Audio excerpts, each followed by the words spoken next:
여러분 반갑습니다. 정무성 목사입니다. 하나님의 은혜가 여러분과 가정에 충만하기를 주의 이름으로 간절히 기원합니다. 기도하겠습니다. 주님 감사합니다. 말씀을 먹고자 하는데 이 말씀이 우리의 영의 양식이 되게 하옵소서. 예수님 이름으로 기도하옵나이다. 아멘. 오늘 여러분과 함께 나눌 하나님의 말씀은 창세기 48장 17절부터 20절까지 말씀입니다. 요셉이 그 아버지가 오른손을 에브라임의 머리에 얹는 것을 보고 기뻐하지 아니하여 아버지의 손을 들어 에브라임의 머리에서 므낫세의 머리로 옮기고자 하여 그의 아버지에게 이르되 아버지여 그리 마옵소서. 이는 장자인이 오른손을 그의 머리에 얹소서 하였으나 그의 아버지가 허락하지 아니하며 이르되 나도 안다 내 아들아 나도 안다. 그도 한 족속이 되며 그도 크게 되려니와 그의 아우가 그보다 큰 자가 되고 그의 자손이 여러 민족을 이루리라 하고 그날에 그들에게 축복하여 이르되 이스라엘이 너로 말미암아 축복하기를 하나님이 내게 에브라임 같고 므낫세 같게 하시리라 하며 에브라임을 므낫세보다 앞세웠더라. 아멘. 야곱의 눈이 어두웠죠. 나이가 들어서 점점 어두워졌습니다. 그렇지만은 이 요셉에게 너의 두 아들을 나에게 입양해라. 그렇게 요청하고 손자를 아들로 받아들이게 됩니다. 예전 요셉이 아버지로서 또 후견인으로서 역할을 다 못한 것에 대해서 미안함과 또 보상, 그리고 아들도 마음에 섭섭한 마음도 있었는데 이런 것들을 다 함께 정리하고 또 화합하는 그런 장소가 아니었겠는가 그렇습니다. 그리고는 야곱은 그 므낫세와 에브라임 두 아들을 데려오라고 합니다. 그때 두 손자가 나이도 좀 청년이었잖아요.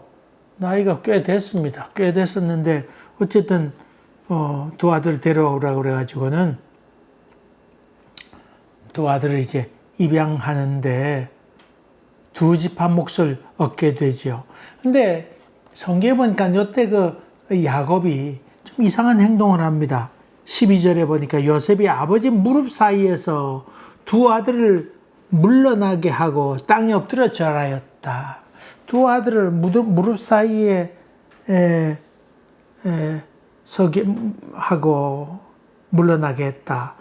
그 뭐 침상 같은 거 이렇게 좀 있었겠죠. 이렇게 침상 같은 거 있는 데다가 야곱이 힘겹게라도 이렇게 앉아가지고 있었는데 그 무릎 사이에 두 아들을 이렇게 놓았던 것 같습니다. 그렇게 됐습니다. 근데 그 10절에 보니까 이스라엘이 그들에게 입맞추고 그들을 안고 그랬습니다. 안고는 두 무릎 사이에 이렇게 세웠던 것 같아요. 이 야곱의 무릎 사이에 두었다고 하는 표현이 나오는데 이 무릎 사이에 두었다고 하는 것은 입양하는 예의였습니다. 다시 말하면 그 두 무릎 사이니까 남자의 그 성기가 있는 곳 아니겠어요?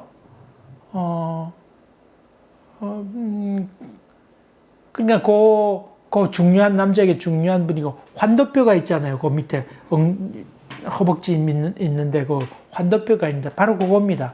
그 후손을 얘기하고 약속을 의미할 때 거기 되었는데 두 아들을 이렇게 양쪽 껴안고는 다리를 이렇게 벌리고는 그 사이에 넣었다. 그런 말이지요. 그런 말입니다.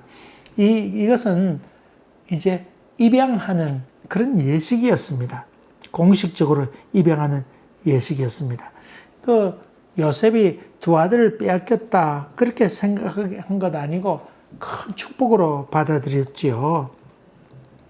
여러분, 로마 시대에는 그 입양하는 것이 보통 일이었습니다. 자식을 낳으면 저기 광야 같은데 자식을 낳게 되면 얼마 정도 있다가는 거기 보내서 그 추위 속에서 그 당시 로마 병정들 입었던 옷이 뭐 합니까? 젊은이들이 입었던 것이 가죽으로 된 팬티 같은 거, 짧은 옷, 또 위에 옷, 얇은 옷 이렇게 있었는데, 그 추위와 더위 이런 곳 지내면서 거기서 살아남는 사람만, 강인한 사람만 살아남게 되잖아요.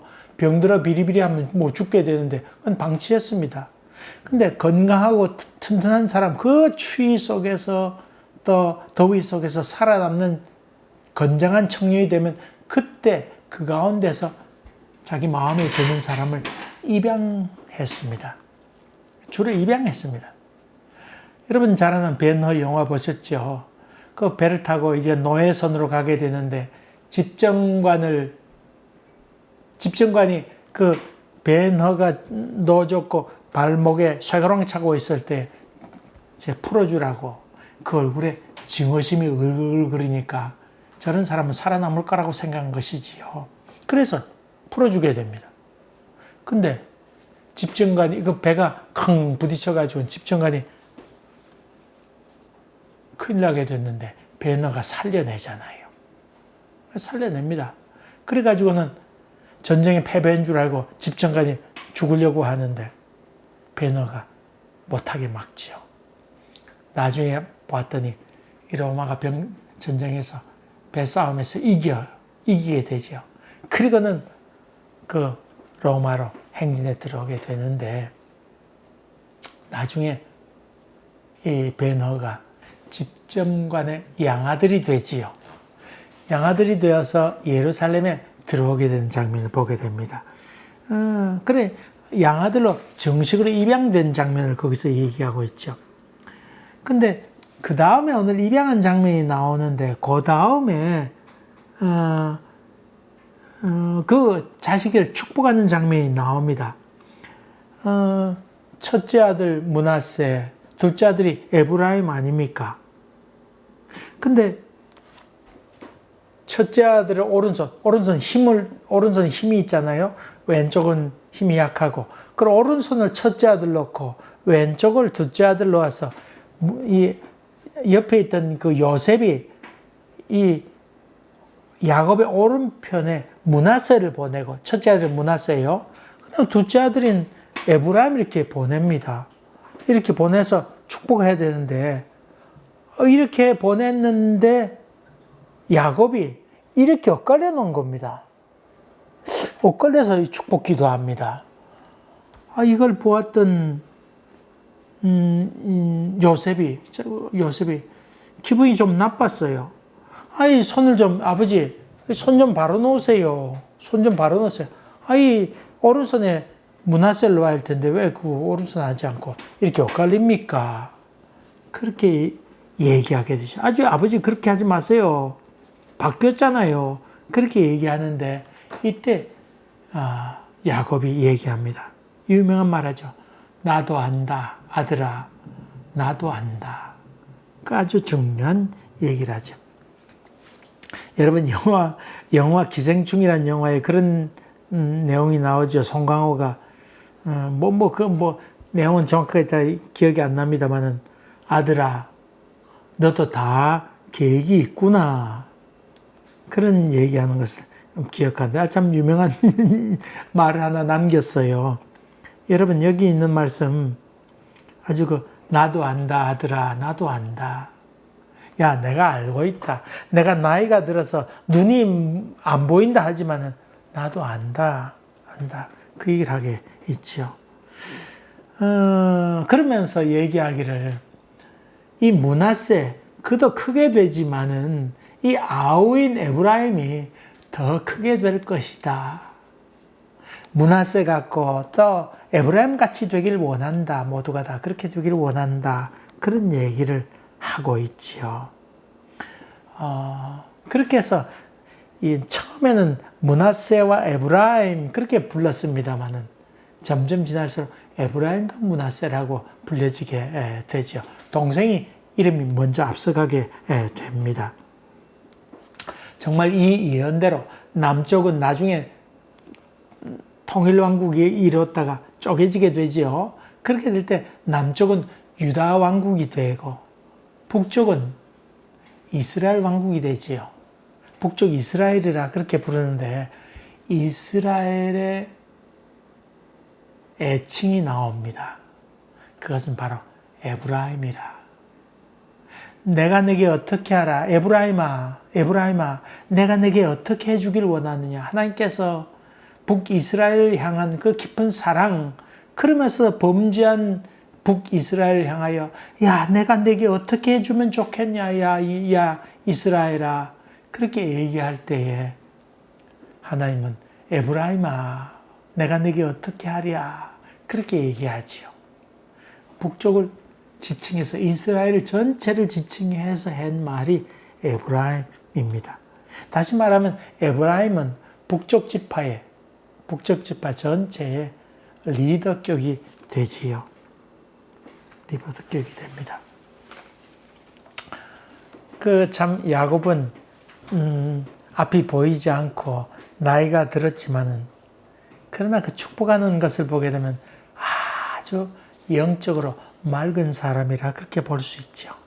성경에 나오는 마지막 그 축복하는 장면이 이삭이 나오지 않습니다. 이삭은 나이가 들어서 앞이 보이지 않잖아요. 그래서 야곱과 에서를 축복하는 장면이 나옵니다. 그 야곱이 손에 털을 뭉쳐가지고 나오니까 손은 에서의 손이로되 음성은 야곱의 음성이다. 그렇게 해서 반대로 했죠. 먼저 음성은 야곱의 음성이로되 그 순서는 바꿨습니다. 음성은 야곱의 음성인데 손은 에서의 손이로다. 그러니까 이 음성이 틀려서 이상한데 그래서 축복 안 한 게 아니고 손이 같으니까 그 이삭이 그 야곱에게 축복하는 장면이 나오지요. 그런 데 본다 그러면 이삭은 참 웃음처럼 왔다가 웃음처럼 사라지는 그런 존재라고 볼 수 있지요. 눈이 점점 어두워져서 앞을 보지 못하게 되었는데 영안도 그렇게 밝은 사람은 아니었던 것 같습니다. 그저 하나님께서 강권적인 역사로 말미암아 야곱이 복을 받았지요. 반대로 지금 야곱은 영적으로 눈이 밝았습니다. 그래서 자기가 그 사실을 알고는 축복하고 있는 장면입니다. 어떤 의미에서 보면 사실 야곱은 둘째였잖아요. 둘째였는데 그 아버지의 축복을 받게 됐죠. 그렇게 받게 됐습니다. 아마도 그것을 생각하면서 야곱도 정신 똑바로 차리고 축복해야지 그렇게 생각한 것 같기도 한데 어쨌든 그 축복하는 장면을 보게 되면 야곱은 참 영안이 밝았다 그렇게 볼 수 있습니다. 영적으로 아주 예민해서 앞날을 바라보면서 축복하는 장면을 봅니다. 육신의 눈은 점점 어두워졌지만은 미래를 보는 영안은 야곱이 어두워지지 않았다고 하는 것입니다. 여러분 그렇지만 또 한 가지 또 생각할 것이 있습니다. 야곱이 누구에게 장자의 고난을 주려고 했을까요? 사실 두 사람 몫의 그 아들을 입양한 거로 봐서 아마도 요셉에게 장자권을 주려고 하지 않았을까요? 요셉에게. 좀 그렇게 봅니다. 그 사랑했고 자기 말도 잘 따랐고 특별히 자기가 사랑했던 라헬의 아들 아닙니까? 그래서 장자권을 요셉에게 물려주려고 한 것 같습니다만은 아니면 요셉이 아니더라도 에브라임에게 물려줄까 생각했겠습니다만은 그렇게 되지 않았습니다. 결국 나중에 유다가 장자권을 받게 되지요.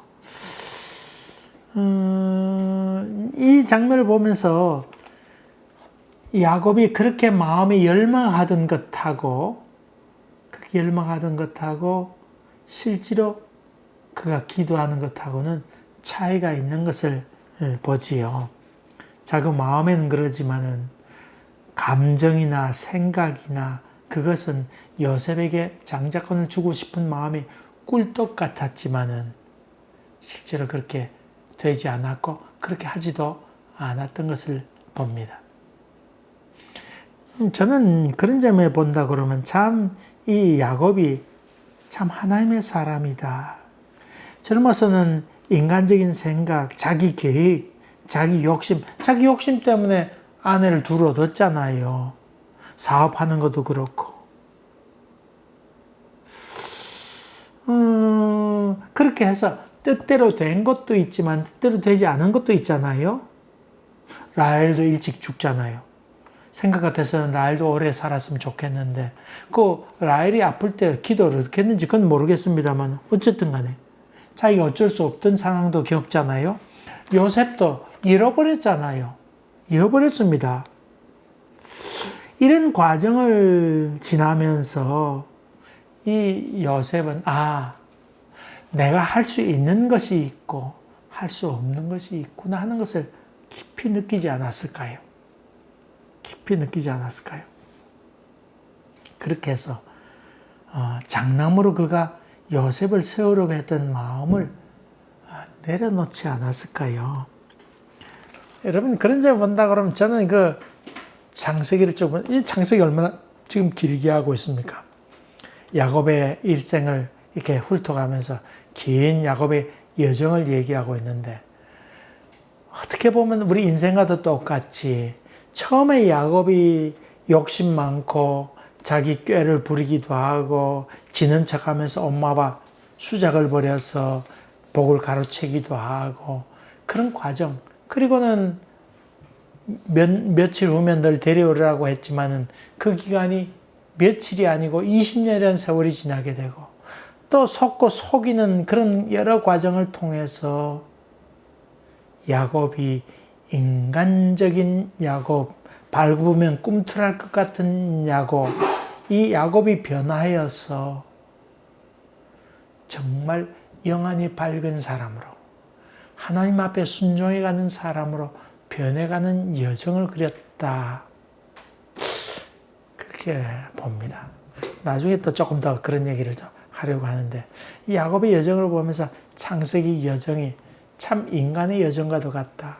나이가 점점 들어가면서 자기의 인간적인 감정, 인간적인 판단 이런 것들을 내려놓고 하나님께서 원하는 것이 무엇일까? 겸손히 그가 그것을 추구하지 않았을까요? 얼마 있으면 한국도 이제 대통령 선거한답니다. 후보자들이 등록도 하고 한다는데 한국만 그런 것 아니고 카나다도 지금 트리도 수상이 그것을 내려놓고 코비드 때문에 어떤 사람은 마스크를 써야 된다, 말아야 된다 그런 논란이 많고 주사를 맞아야 되니 안 맞아야 되니 그런 논란도 많고 하니까 이 트리도가 총리직을 내려놓으면서 선거를 해보자. 선거를 해서 국민들이 원하는 대로 합의에 의해서 하도록 하자. 그렇게 얘기해서 또 얼마 있으면 선거를 해야 되는 걸로 압니다. 여러분, 어떤 사람을 뽑아야 할까요? 아마도 여러분 마음에 드는 사람이 더 있을 거예요. 이 사람이 더 마음에 든다. 저 사람의 가치관이 이렇고 인상으로 봐서 난 저런 사람이 마음에 든다. 그런 경우도 얼마나 많이 있을까요? 또 전례로 봐서 이런 사람이 당선되었으니까 이런 사람이 좋다. 자기 취향이 다 있어서 생각들이 참 많이 있습니다. 그런데 결정할 때 여러분 자기 좋아하고 내 뜻대로 그렇게 결정하지 말고 내 취향, 내 생각, 내가 좋아하는 스타일 그렇게 판단하지 말고 그런 것들을 하나님 앞에 내려놓으면서 하나님 내 취향은 이렇습니다. 내가 저 사람 되었으면 좀 좋을 것 같습니다. 이런 것을 하나하나 내려놓으면서 하나님 그렇지만은 정말 하나님께서 원하는 사람이 누구입니까? 내게 그것을 지혜를 주셔서 좀 가르쳐 주시옵소서. 내가 생각하는 것, 내가 좋아하는 스타일, 내가 좋아하는 성향의 사람, 그것 있지만은 그것도 내려놓으면서 하나님, 정말 하나님이 기뻐하는 사람이 누구입니까? 거기에 내가 잘 따르겠습니다. 겸손히 그렇게 하나님께 물으면서 결정한다고 하면 여러분은 좋은 선택을 하게 될 것입니다. 우리는 어쨌든 나그네 삶을 살게 되는데 나그네 삶을 살면서 눈은 점점 육신의 눈은 점점 어두워진다 할지라도 인생 경험이 많아져서 인생 경험으로 살아야지 하는 것도 좋은 일이지만은 그것보다는 영안이 밝아져서 이 사람들의 미래를 바라보고 하나님께서 원하는 것이 정말 이거구나 하는 참 영적인 세계가 활짝 열리는 축복이 있기를 주의 이름으로 간절히 기원합니다. 그것이 제일 큰 축복 아닐까, 늙어감의 축복 아닐까 그렇게 생각합니다. 이런 은혜가 여러분과 함께 하기를 주의 이름으로 간절히 기원합니다.